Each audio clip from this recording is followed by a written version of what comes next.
Hey everyone, Avros here, back again with another Lufenia fight. Unfortunately for this one, I was not able to get Gilgamesh to work. This fight is brutally difficult and did cause a lot of issues even with the team comp I did bring. So we'll start off as usual covering sort of how the boss works itself before I get into what my team composition choices were. So for this one we've got the two Medusas, and not really anything to worry about with the Lufenia orb until they get 49% HP, and then they will gain the orb with a 15 count that can only be increased via dealing ice damage to them, which will increase the count by 5. They are weak to both ice and earth damage, and have an immunity to defense down and all elemental resistance down debuffs. So enchanting for this fight will work, any sort of imperil doesn't. So because they are immune to all elemental resist down debuffs, or any debuff that has that as a part of it, some of the damage increasing debuffs like Kurosame's hero debuff is not able to be applied to them, so he does not really have much of a use in this fight other than dealing ice damage if you needed him for an ice damage dealer. The other things to keep in mind is whenever they use their recast, they will swap between two different auras. They have a yellow one they start the fight in, they have increased defense and they're weaker to magic-based attacks, and during the purple one they have a speed boost and they're weak to melee or ranged attacks. They also have bravery gain reduction, which is something we'll see a lot going forward from here. Starts off at 30% during the entire battle and goes up to about 80% whenever the recast bar is fully charged. And all debuffs are cleansed to them at 79 and 49% HP, and at 69 and 29% they actually gain a bunch of bravery and apply 150,000 brave damage shield to themselves, and the shield gives them HP damage up as well, so you want to make sure you break the shield as quickly as possible. And they also gain a one-turn effect, that's that little silver border that goes around them in the turn track that makes them immune to all delay and turn deletion effects, as well as all debuffs. The other things to keep in mind as well, the Flamethrower Plus and Plus versions are both very, very dangerous, so you want to keep them broken, otherwise they will do Flamethrower Plus, and does a lot of HP damage to everyone in the party, and the Plus version they'll use if they are broken recovers them from break and still does a lot of HP damage, but is much more manageable and easier to deal with. The final thing to keep in mind for these bosses is their recast ability. It's a huge AoE bravery then HP attack. It's a guaranteed hit, so you can't dodge it, and it ignores all bravery and HP damage reduction effects. So you can't let it break you as well, as then it does do one final thing. If it does inflict break on any of your party members, it will wipe all of their buffs and also inflicts a petrify debuff. And I'm not sure if that petrify debuff ever actually falls off. It doesn't have a turn count, and I didn't bother continuing attempts where it did happen to see what happens with that debuff. I basically just reset and try it again. So I used a pretty standard party you'll see a lot of people using for this fight. Onion Knight, I did actually manage to pull his burst weapon as well as his LD, so brought him along as a great source of ice damage for this. Synergy unit as well, so does have higher stats going into this fight, and his LD, giving free uses to other team members, as well as bringing their turns directly after his, is incredibly useful for this fight. Gao I brought as well, as he's also synergy for this. He got his LD extension, a lot of earth damage there, which the bosses are also weak to, as well as, constant counters after their turns, and that allows you to get some free healing in on the party when they do take damage from Flamethrower. And lastly I used Ramza, just as a really great battery, and he ended up being very useful in this fight as well. I ended up bringing Jack, Cole on Onion Knight, and Hope Call on Ramza to get a lot more damage up between both of their LD Call debuffs. And I brought Kryl on Gao. Was looking for that greater damage increase on both himself and Onion Knight to get that weakness damage up a lot with those ones. And yeah, essentially with this fight, I just had to work around making sure that I had as much bravery as possible every time that recast ability was available, and trying to make sure that I could break them every time the shields went up. So Ramza's shout for the guaranteed break worked really well to get their bravery down and preventing them from using the Flamethrower Plus, and yeah, then just used Onion Knight and get out to break the shield as quickly as possible after that, so that I wouldn't take too much damage. Any of the attempts that I failed on this fight was due to not actually breaking both Medusas, and one of them using the Flamethrower ++ and essentially killing one of my party members, so definitely worth working around that every time you can. Any other instant break you could get through the shields would also work for that, so it would work for that.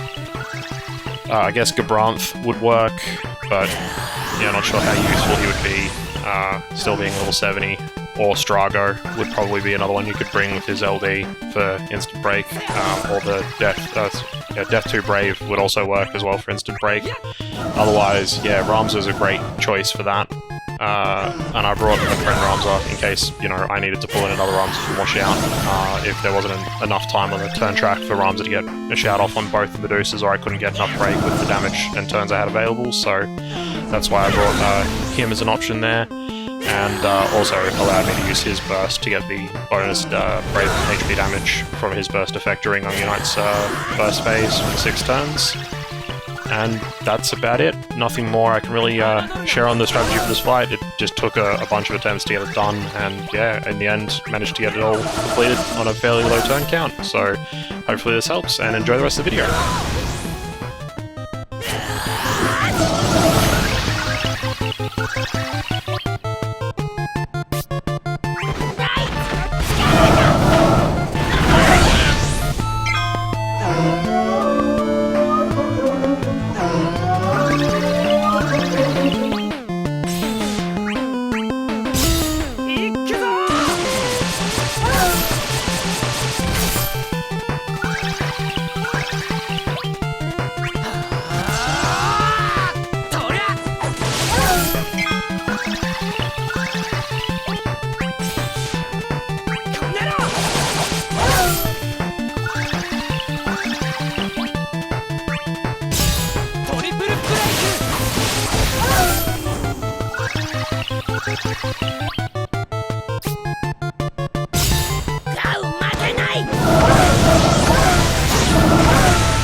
き出す。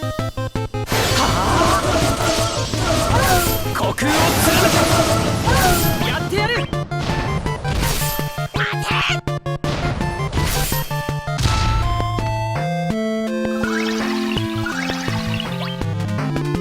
倒れろ。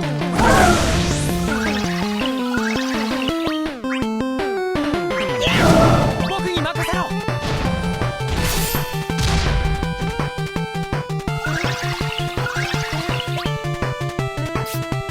侮るな。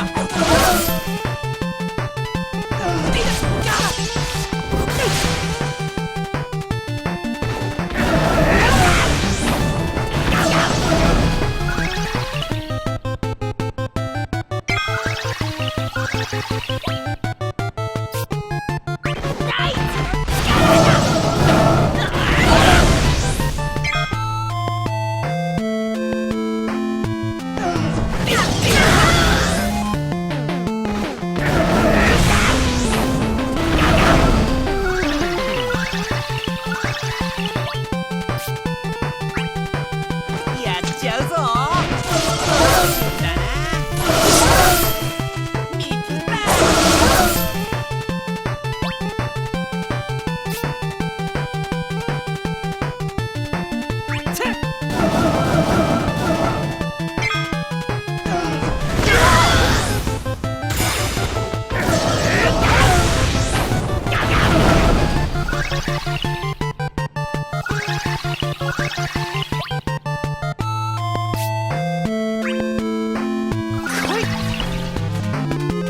目に物見せる。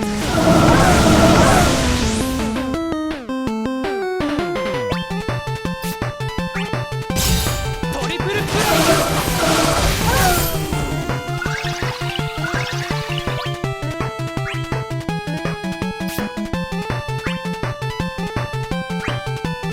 さあ行くよ。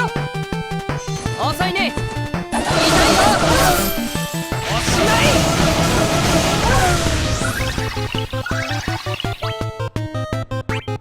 戦わないわけにはいかないようだな。逃がさない。僕は臆病者だ。それでも迷いはしない。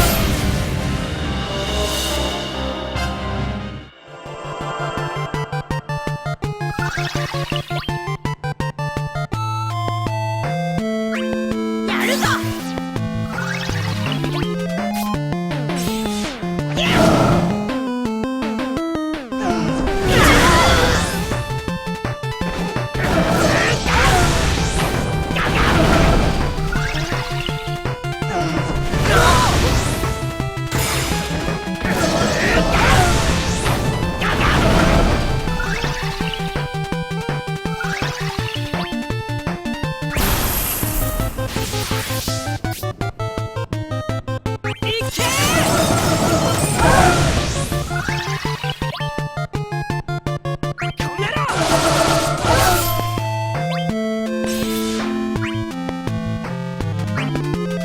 さあ行くよ。